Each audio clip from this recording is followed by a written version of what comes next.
La question de la démarche intégrée est née d'un long processus dans notre quartier pour démontrer que notre quartier connaît la pauvreté, parce qu'il avait la réputation d'être un quartier riche. Quand on parle de démarche intégrée, c'est juste une volonté que des organisations dans le quartier, des citoyens, ont de lutter contre la pauvreté, mais d'une manière ramassée. La démarche intégrée, elle a ces deux jambes pour pouvoir fonctionner. D'un côté la population et de l'autre les organisations qui ont un savoir-faire, qui ont une histoire, qui ont une information plus fine, j'allais dire, sur le quartier, qui est quand même immense. Puis on a des zones de pauvreté, on en a 7 ou 8. Dans chacune des zones, on a pu trouver des personnes et des organismes intéressés à agir dedans pour améliorer la qualité de vie des gens, mais surtout pour travailler sur le développement social du milieu.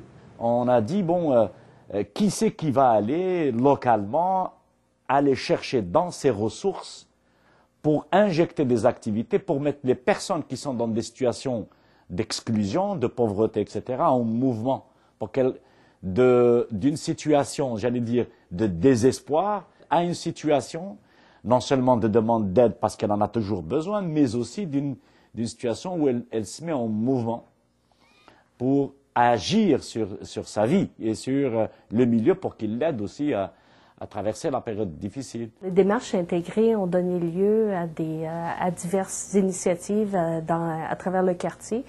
Entre autres, à la Maison Fleury, il y a des interventions qui se font dans le HLM avec, on a un intervenant jeunesse qui travaille là et une intervenante qui s'occupe des familles. Alors, il y a également les marchés saisonniers qu'on a fait cette année. L'année passée, il y avait un projet pilote. Cette année, en 2008, il y a eu 5 marchés saisonniers qui sont faits en collaboration avec plusieurs organismes du quartier, mais avec Nourrir Montréal. Le but, c'était de favoriser l'accessibilité des fruits et des légumes au maximum de résidents. Il y a beaucoup de gens qui sont impliqués, engagés dans les marchés saisonniers. Et c'est très apprécié par les résidents et ça anime les quartiers, ça permet aux gens de se rencontrer. Il y a également l'initiative 1, 2, 3 Go qui est venue dans le quartier. C'était une réflexion de parents de l'école de la visitation au moment de l'installation de la maison de la visite. Une préoccupation pour les 0-5 ans. La démarche, en gros, est pareille. C'est-à-dire qu'on contacte des citoyens le plus possible, là comme on peut. Ensuite, analyser le besoin, puis se donner un portrait, se donner des objectifs, ramasser le maximum de monde possible autour d'une journée de réflexion pour se donner des pistes d'action. Et puis, bon, on construit un plan d'action, on revient encore vers les gens pour valider le plan d'action, puis on mobilise du monde, soit à travers des comités, soit à travers des projets. Bref, ce type de démarche qui rassemble du monde autour d'objectifs communs, mais qui prend une communauté dans son ensemble, c'est ça une démarche intégrée.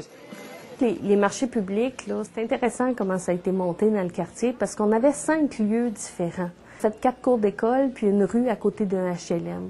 Et les cours d'école, bon, étaient mis à disposition par la CSDM, mais il y avait un comité qui organisait une offre de service pour l'ensemble du quartier. Il y avait dans chacun des endroits un comité qui organisait le marché à sa couleur, aux couleurs de son petit secteur. Le secteur de la Maison Fleury, de l'école Saint-Benoît, c'était beaucoup plus multiethnique.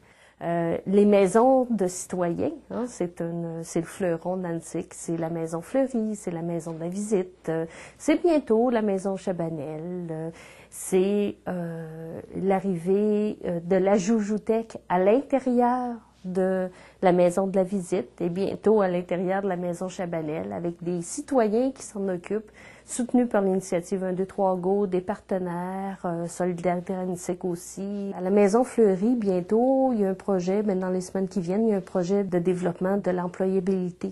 La maison de la visite, il y a beaucoup d'activités qui sont organisées par des organismes, mais aussi par des familles. Il y a même eu l'année passée une rencontre de la Saint-Valentin pour les adultes avec le directeur d'école qui a fait de la musique.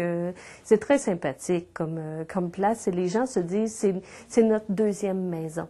Donc il y a plusieurs activités, les gens se rencontrent et tout ça favorise un réseautage et de l'entraide entre les familles.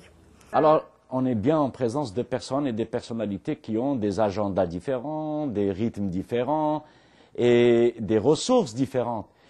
Puis, quand on parle d'agenda, y compris politique, parce qu'on a quand même des gens qui ont des visions, qui veulent agir là-dedans, puis il y a aussi des forces qui résistent. On continue, disons, à être les chiens de garde d'une orientation et d'une vision qui viennent de nos membres.